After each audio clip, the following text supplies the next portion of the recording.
Habang siya'y, Dinglinger, nag-iisip, biglang nagsalita si Leong Xiao, mag-ingat ka, mukhang ito'y isang natural na ilusyon. Tumingin ka sa record needle, sundan mo ito. Nagulat si Dinglinger sa kanyang puso, lumingon siya, ngunit hindi makita si Leong Xiao. Sa harap niya ay makapal na hamog lamang, walang ibang bagay. Agad niyang kinuha ang record needle at maingat na sinundan ito. Sabi-sabi, ang death zone ay may natural na ilusyon, mahirap makaligtas ang sinumang pumasok. Hindi alam kung paano ito nagawa ng Thunderwind Chamber of Commerce, at nagawa pa nilang gumawa ng record needle sa lugar na ito. Sinundan ni Dinglinger ang record needle ng halos isang tasang tsaa nang biglang nagbago ang kanyang ekspresyon. Naamoy niya ang bahagyang bango sa hamog. Mabilis niyang naramdaman ang kakaibang enerhiya na pumapasok sa kanyang katawan. May lason sa hamog.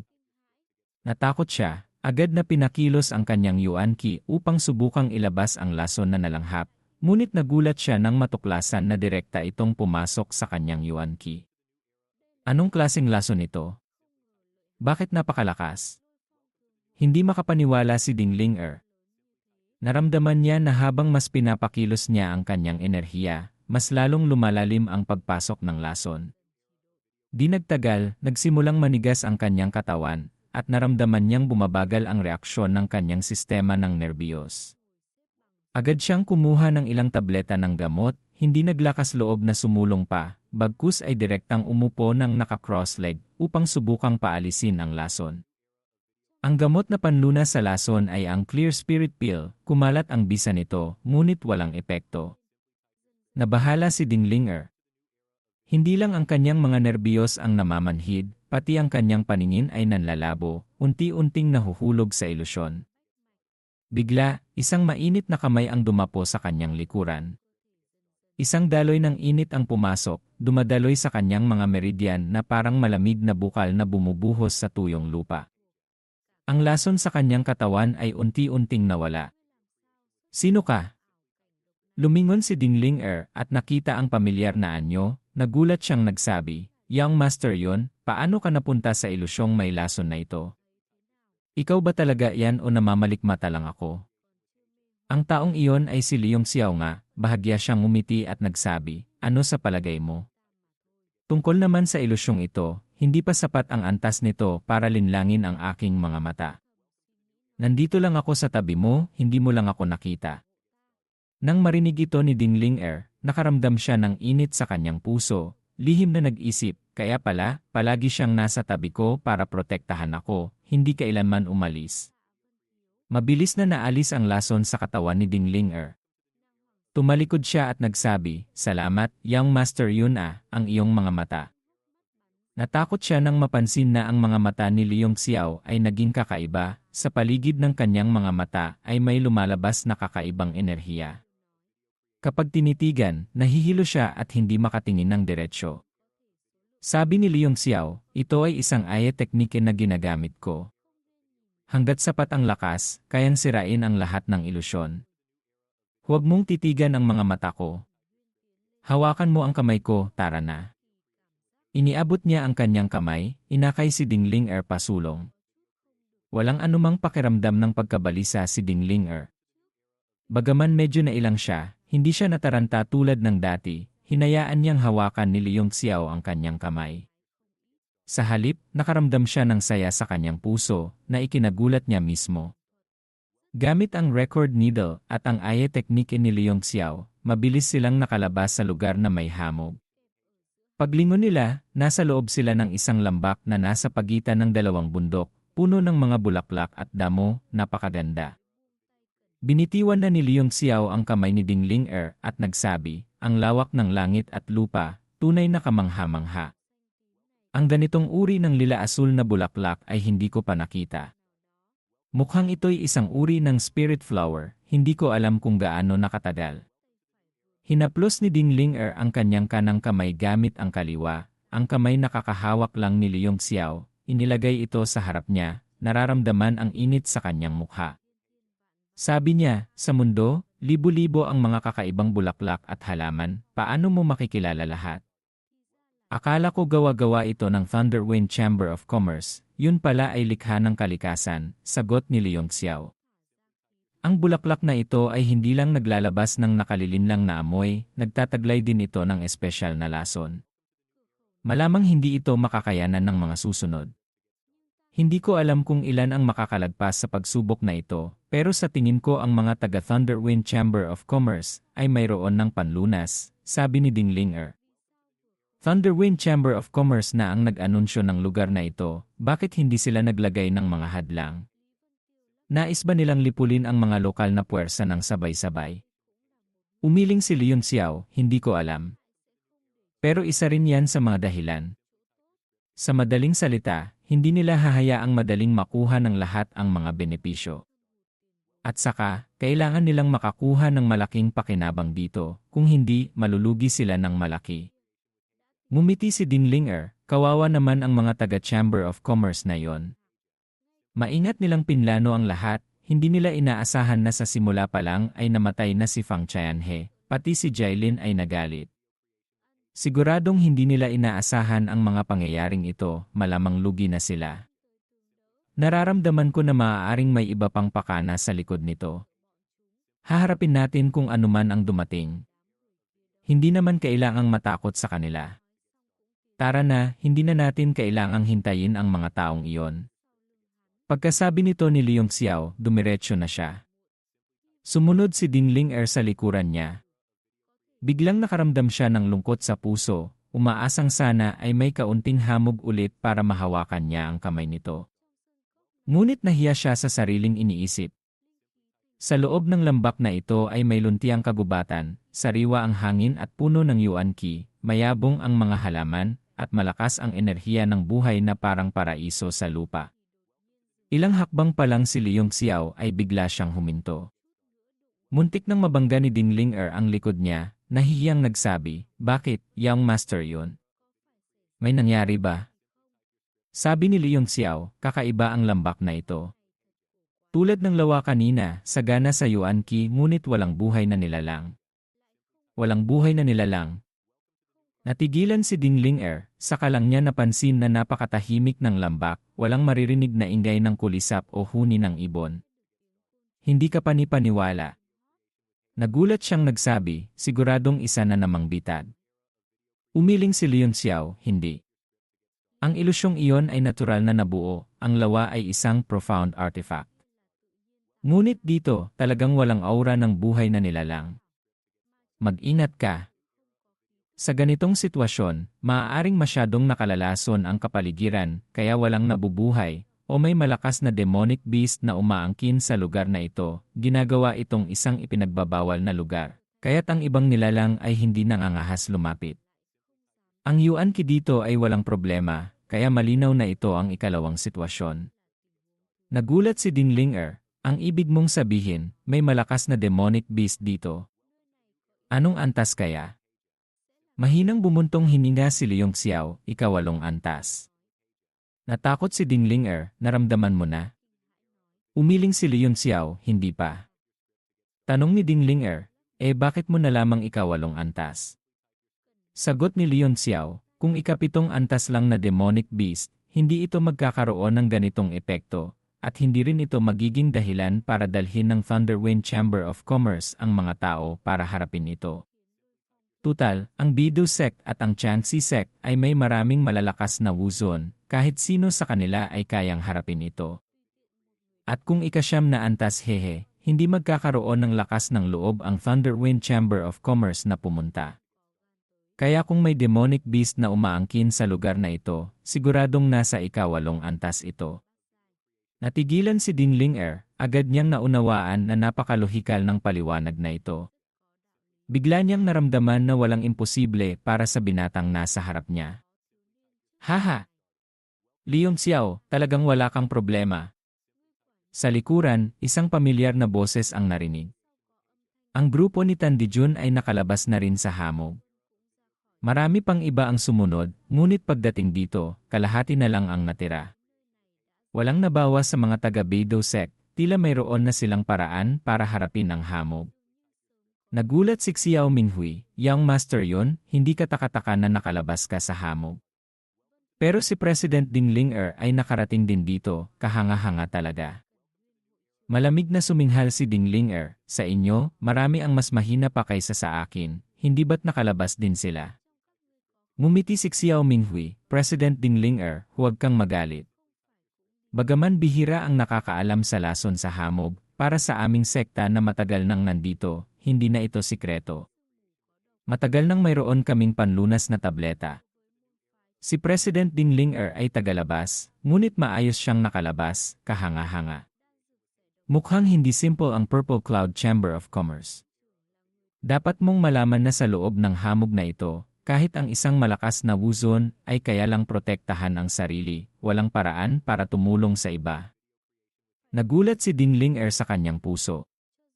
Kahit wuzon ay hindi makapagdala ng iba. Paano ito nagawa ni Liong Xiao? Ngunit nang maisip niya ang mga pambihirang katangian nito, napanatag din siya. Tila anumang mangyari sa kanya ay normal lamang. Tiningnan ni Liong Xiao ang lahat.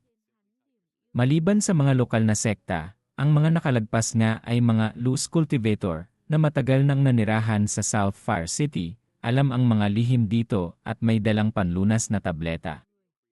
Malamig siyang suminghal, Secmaster Xiao, alam mong hindi simple ang hamog, pero hindi mo man lang binigyan ang iyong master na ito ng kaunti. Mukhang hindi na kailangang maging magkaibigan. Nahihiyang sabi ni Xiao Minghui, ito. Napilitan siyang umiti, sa kakayahan ni Yang Master yon, natural na hindi kailangan ng panlunas na tableta. Habang nagsasalita, may grupo ng mga tao na mabilis na dumating mula sa malayo, pinangungunahan ni Jaylin, ang puwersa ng Chamber of Commerce.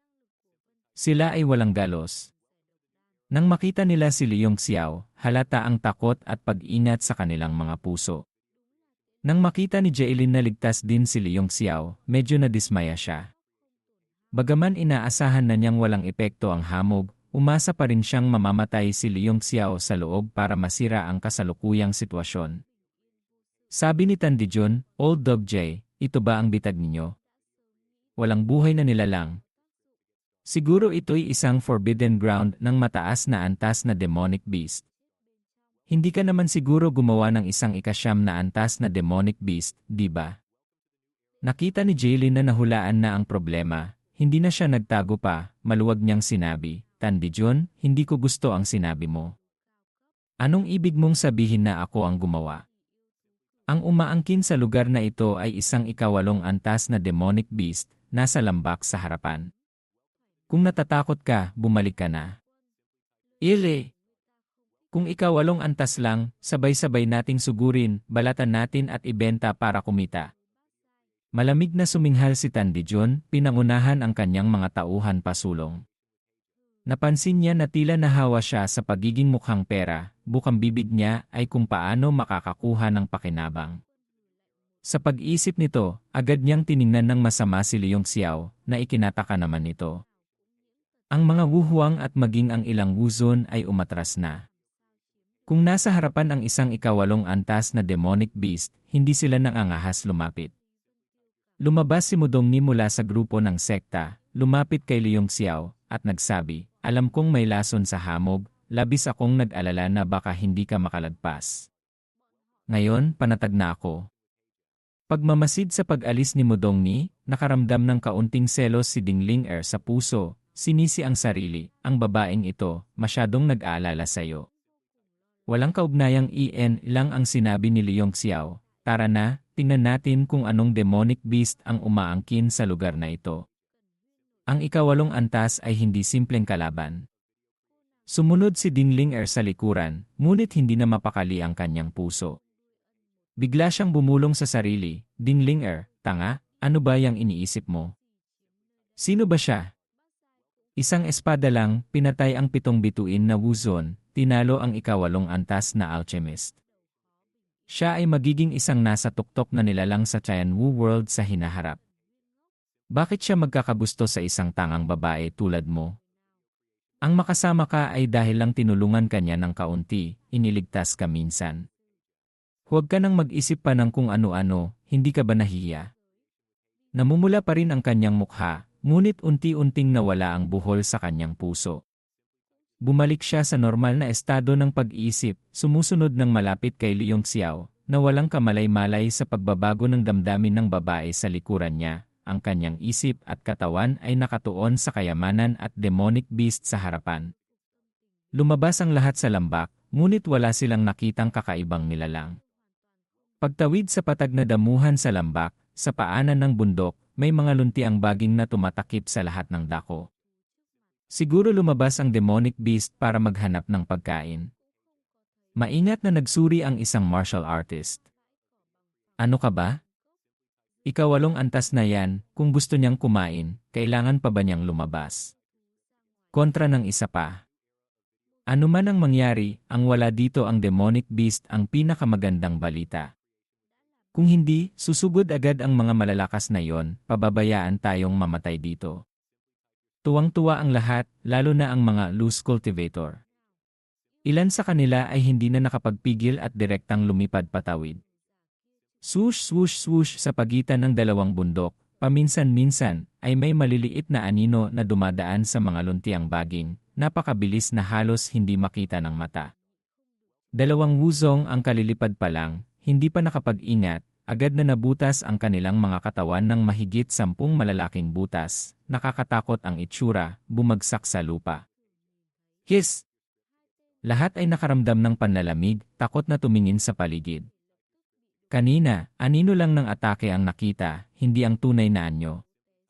Dalawang wuzong ang namatay nang hindi maipaliwanag. Isang malamig na ngiti ang lumitaw sa mukha ni Jaylin, mga basurang cultivation level, gusto pang sumugod. Ang pumatay sa kanila ay hindi ang cultivation level, kundi ang kanilang katalinuhan. Ang mga salitang ito ay agad na ikinagalit ng mga loose cultivator, masamang tingin ang ipinukol sa kanya. Ngunit ang relasyon ng mga loose cultivator na ito ay hindi naman maganda, pero sa sandaling ito, nagsama-sama sila na parang mas mainit kapag magkakasama. Ngayong nakita nilang bumagsak ang dalawa sa harap ng lambak, agad silang nakaramdam ng pighati. Nanliit ang mga mata ni Leong Xiao, agad niyang nakilala ang umatake kanina, iyon pala ay Little Green Demon. Hindi ko inaasahan na may ganitong bagay pa dito. Sabi ni Tan Dijun, nakikilala mo ang demonic beast na yon? Tumango si Leong Xiao, ito ay isang uri na tinatawag na Little Green Demon, nasa ika-6 na antas lamang. Kaya lang nitong saktan ang mga martial artist na mas mababa sa wuhuang, maliban na lang kung ito ay ang hari sa mga Little Green Demon na aabot sa ika-7 antas. Wala namang umaabot sa ika-8 antas. Tumingin si Tan Dijun sa grupo ng Chamber of Commerce, ito ba ang pagsubok na inihandan nyo? Hindi ba kayo natatakot na pagtawanan? Malamig na suminghal si Jaylin, walang kinalaman sa amin. Kung may kakayahan ka, tumawid ka. Ayokong makipag-usap sa tulad mo.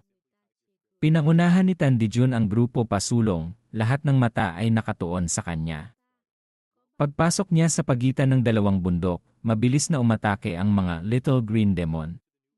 Anino lang ang makikita sa buong kalangitan, at ang tunog ng humahagis na hangin ay walang tigil sa tabi ng tainga. Binuksan ni Tan Dijun ang kanyang domain. Lahat ng Little Green Demon na sumugod ay tumalbog pabalik, hindi siya masaktan kahit kaunti. Ile! Isang grupo ng basura. Malamig siyang suminghal, ang mist poison key sa kanyang katawan ay kumalat. Ang mga Little Green Demon na pumasok sa kanyang domain ay sunod-sunod na nalason at bumagsak. Tila may diwa silang hindi natatakot mamatay, kahit nakikita nilang sunod-sunod na namamatay ang kanilang mga kasama, patuloy pa rin silang sumusugod. Mabilis silang naubos lahat, bumagsak sa lupa. Tapos na ba? Puno ng pagdududa ang lahat. Biglang may naramdaman si Leong Xiao sa kanyang puso, hindi maganda. Tumingin kayo sa ilalim ng inyong mga paa. Yumuko si Tan Dijun at tumingin. Ang mga Little Green Demon ay nagsimulang matunaw, unti-unting pumapasok sa lupa. At ang lupa sa ilalim ng paa ni Tan Dijun ay nagsimulang lumubog, hinihila ang kanyang mga paa pababa, nagiging isang lasyan ng putik. Ang eksenang ito ay nakita na ni Leong Xiao sa labas ng Yaoyuan, ngunit iyon ay dahil sa formation restriction na ginawa ni Gu Yuesheng. Ngunit ngayon, ito ay tunay na nagiging putik. Natakot ang lahat, nagmamadaling umatras. Mabilis na lumitaw ang isang nakakatakot na tanawin sa lambak. Ang buong lupa sa loob ng lambak ay kinain at natuyo, ang dating luntian ay naging malapot na putik, patuloy na lumalawak sa sakop na mahigit 100 metro. Sa loob ng putik ay may malakas na corrosive force, kahit ang mga martial artist ay natakot. Ang amoy pa lang ay nararamdaman na nilang kinakain ang kanilang yuan qi, napilitan silang lahat na umatras palabas ng lambak. Si Tan Dijun naman ay takot na lumulutang sa hangin. Ang dumain sa kanyang katawan ay bumuo ng depensa, patuloy na hinaharangan ang corrosive aura. Seryoso ang kanyang mukha. Lumulutang siya pasulong, bawat hakbang ay kinakain ng maraming corrosive qi, napakahirap. Lubhang natakot ang lahat sa kanilang puso. Kung kahit ang isang 9-star Wuzon ay nahihirapang tumawid dito, paano pa sila? Malapit nang makarating si Tan Dijun sa kabilang pampang nang biglang may isang malaking kamay na gawa sa putik ang humampas mula sa leisyan. Mahigit 10 metro ang lapad nito, may 5 daliri na nakaunat, sinunggaban si Tan Dijun, agad siyang nahawakan ng mahigpit. Lahat ay pinagpawisan ng malamig sa takot, biglang umatras palalo. Kahit Wuzon ay nahuli. Bang! Sumabog ang malaking kamay, tumalsik ang putik sa lahat ng dako. Ang Miss Poison Qi na nakapalibot kay Tan Dijun ay bumuo ng isang tunay na anyo, bakas ang takot sa kanyang mukha, mabilis siyang sumugod pasulong. Nasira ang malaking kamay, ngunit mabilis itong nabuo ulit, humabol ng mabilis. Sayang, huli na ang lahat, matagumpay na nakatawid si Tan Dijun sa kabilang pampang. Ang kamay na ito ay kumaway-kaway sandali bago dahan-dahang lumubog pabalik sa putik. Bumalik sa normalang ibabaw, tanging ang malakas na corrosive force na lang ang naroroon. Kinilabutan ng lahat, walang nangahas sumulong. Haha! Sec Master Tan, tunay ngang pambihira ang iyong lakas, hindi ka man lang kinain. Tawa ni Jailin, mga kasama sa Chamber of Commerce, sumunod kayo sa akin. Tumalon siya patawid sa kabilang pampang, hindi man lang siya tinablan ng corrosive force. Napanganga ang lahat sa pagkamangha. Hindi lang si Jailin, pati ang mga taga-Chamber of Commerce ay direktang lumipad, madaling nakatawid, at lumingon papabalik ng may pagmamalaki. Ito. Siguradong may dala ang mga matandang tuso na ito na nagtatago ng kanilang aura, kaya hindi sila natutukoy ng demonic beast, o may dala silang bagay na kinatatakutan nito. Sabi ni Xun Ziming, puno ng takot ngunit walang magawa. Handa na ang kabilang panig, napakahirap para sa kanila na tumawid. Kung ganoon, bahagyang nag-isip si Xiao Minghui, biglang kumilos ang kanyang anyo, lumipad pa itaas, mabilis. Nasumingit sa grupo ng Chamber of Commerce at sumabay sa pagtawid. Hindi rin siya inattack. Natulala ang mga martial artist sa likuran. Agad silang lahat nakabawi. Mahigit 100 tao ang lumipad. Ilan ang nakasunod sa grupo ng Chamber of Commerce. Nagulat ang ilang martial artist ng Chamber of Commerce, mabilis na tumakbo papalayo. Si Leon Xiao at Ding Ling-er ay ayaw din mahuli, sumingit din sila sa karamihan.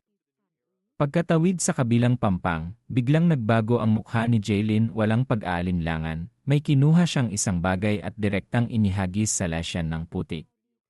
Hindi nakita ng malinaw kung ano yon, mabilis itong lumubog. Agad na may tunog ng pagkulo, at isang malakas na demonic power ang lumabas. Biglang nanliit ang mga mata ni Tan Dijun, galit na sumigaw, "Old dog, ano ang inihagis mo?" Nagkunwaring tanga si Jailin, malamig na sinabi, "Meron ba? Nagtapon lang ako ng ilang bagay na ayaw ko na." Ikaw. Napakalakas ng demonic power. Hindi maganda, nasa panganib sila. Nagulat si Xun Ziming, nakita niya sa lesyan ng putik ang isang ulo na umaangat, parang lupa lang na may putik sa ibabaw, malakas ang corrosive aura na lumalabas. Pagkaangat ng ulo, blanko ang mga mata nito, ibinuka ang bibig at nagbuga ng corrosive breath patungo sa grupo ng mga martial artist. Takbo! Nagkagulo ang mahigit 100 martial artist sa himpapawid. Marami ang tinamaan ng corrosive breath at direktang bumagsak. May ilan na maswerte at nakaiwas, ngunit natuklasan nilang isang malaking kamay ang humahampas sa kanila. Parang pumapatay lang ng langaw, bumagsak sila sa lupa, walang natirang buto. Nataranta si Tan Dijun. Kung magpapatuloy ito, ilan na lang ang matitirang buhay. Sumigaw siya ng malakas, lahat ng Wuzon, tulungan niyo akong protektahan ang mga disipulo. Pinaunahan niya ang pagsugod sa himpapawid, kumalat ang mist poison ki, agad na bumuo ng isang kulay abong daan, sumigaw, mga disipulo ng sektang ito, lahat dito.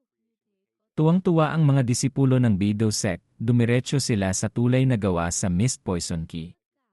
Sixon Ziming at ilang Wuzon ay sabay ding lumipad patungo sa putik, nagsimulang magtulungan para pigilan ang demonic beast.